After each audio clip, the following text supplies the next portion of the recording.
At the end of March 2009, the National Rural Touring Forum organised a conference and showcase which was the International Village of Culture. Held at St Aidan's College in the city of Durham, this was the most ambitious conference so far run by the NRTF. It offered stimulating sessions and an opportunity to see newly commissioned work in progress. There were also visits to village halls to watch showcases by 5 visiting companies from the Baltic and Scandinavian countries. The International Village of Culture brought together artists, programmers, rural touring scheme managers and funders. They came from the UK, Europe, Canada, Australia, New Zealand and South Africa. They came to debate and to network. And the aim was to build strong relations and closer links between countries. There were over 100 delegates and more than 20 speakers. 7 shows to watch and discuss in breakout groups, roundtable discussions and many opportunities to chat, compare notes and maybe even relax together. The aim was to network and to inform, but also to inspire and to excite.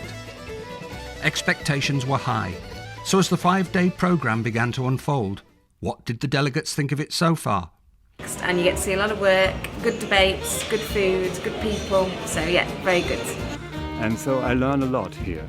I want to actually see how we can take the work from abroad and bring it in, the pure work from abroad really, so I'm looking forward to that. So, and I think the NRTF do the best conferences. Because this is what interested me about basically making international links and how to promote oneself and get international work.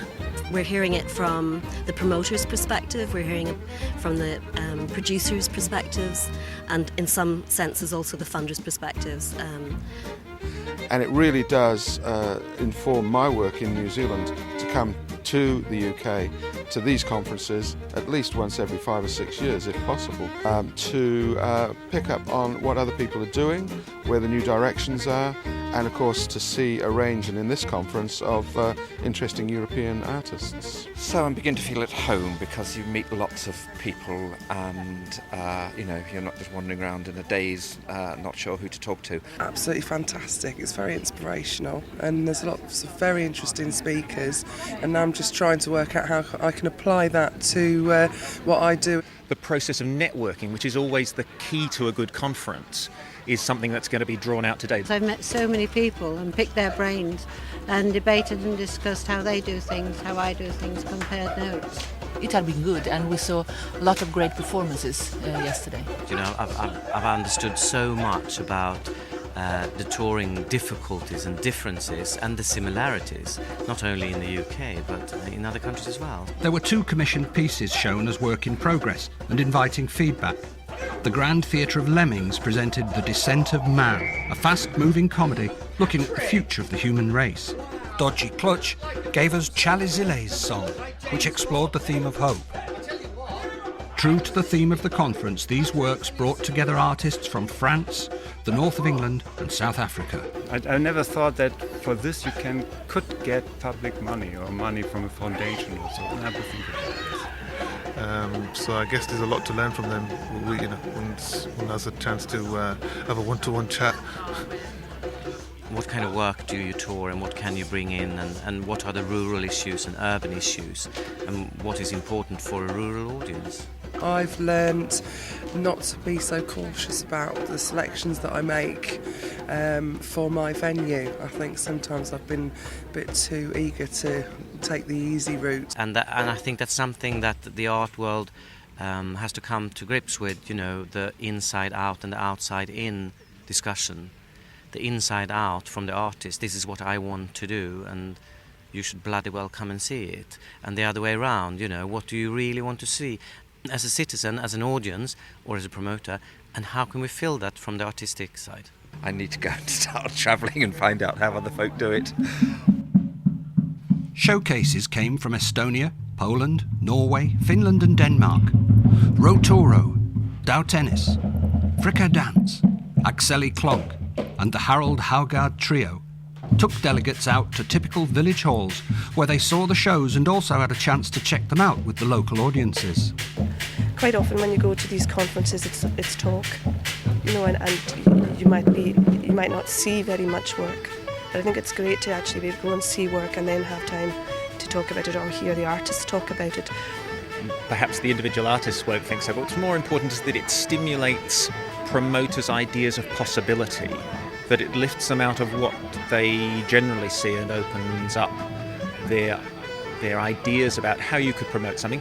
And if they're really excited by something, they go back and think, I have to make this work. You know, I'm kind of reflecting what I do and why I do it. I'm kind of wanting to reimagine that, and I'm wanting to challenge myself. You know, what skills do I have that I can take forward? And because we see we have similar workers, similar jobs, so we can collaborate in the future. But I think today we need to do that. We need to ask the promoters, and we also need to ask them to ask their audience, and not only the audience they have, but the potential audience, i.e. the citizens of their area. What do they want? What is the need of those people? And then we need to fill it.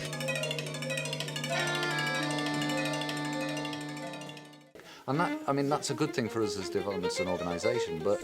So there was lots to think about as the days progressed.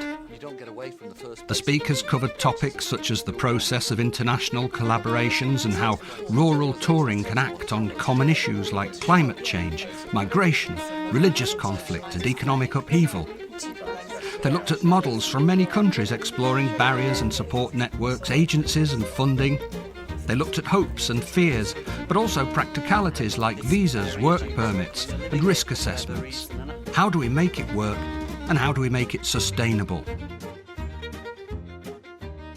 There's a tension between what it is we're supposed to be being modern and, say, European, i.e. citizens of the European Union, and what it is to be uniquely English or Scottish or Welsh or Spanish or regional Spanish or whatever, or Irish or whatever. And we have also political discussions in Sweden because, like theatre, maybe have a target of 5% of the population, and we need to enlarge that figure if we will have a sustained theatre going on. It's a lot of things you look at, what the context, the content and the technique. And I think there's a lot that we can learn as British theatre makers about how work is made in other countries. So I think it's a brave new world. And it's very important for me that the musicians we invite from other countries, they do workshops in schools so that the younger people get contact with other cultures.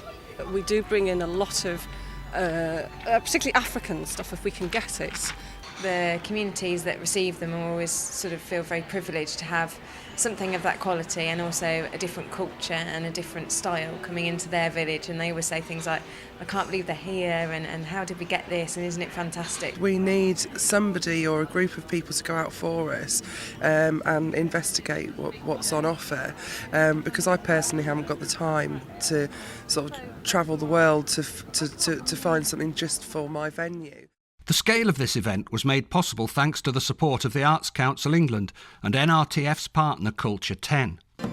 IVOC forms part of North East England's world-class festivals and event programme, again developed by Culture 10.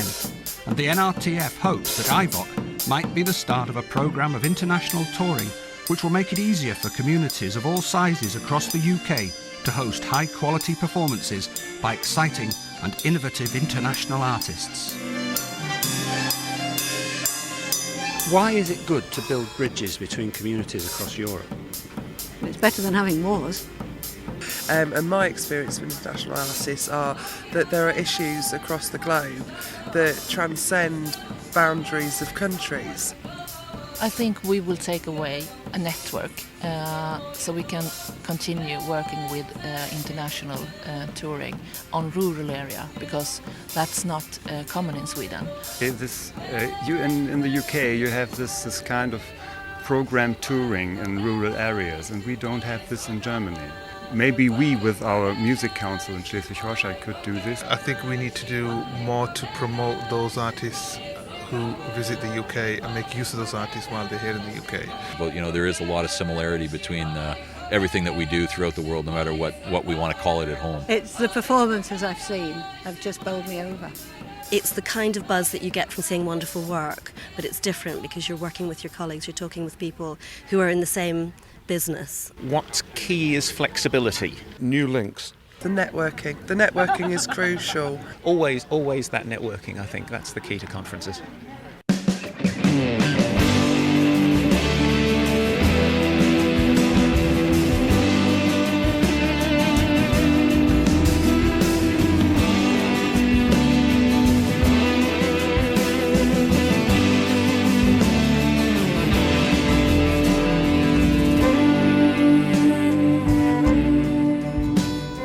Shrinking world, and I think the more we can invite people from different cultures with different experiences, it widens our horizons. I suppose this conference wouldn't have been convened by the people leading this network if they hadn't kind of been thinking that people are interested in change.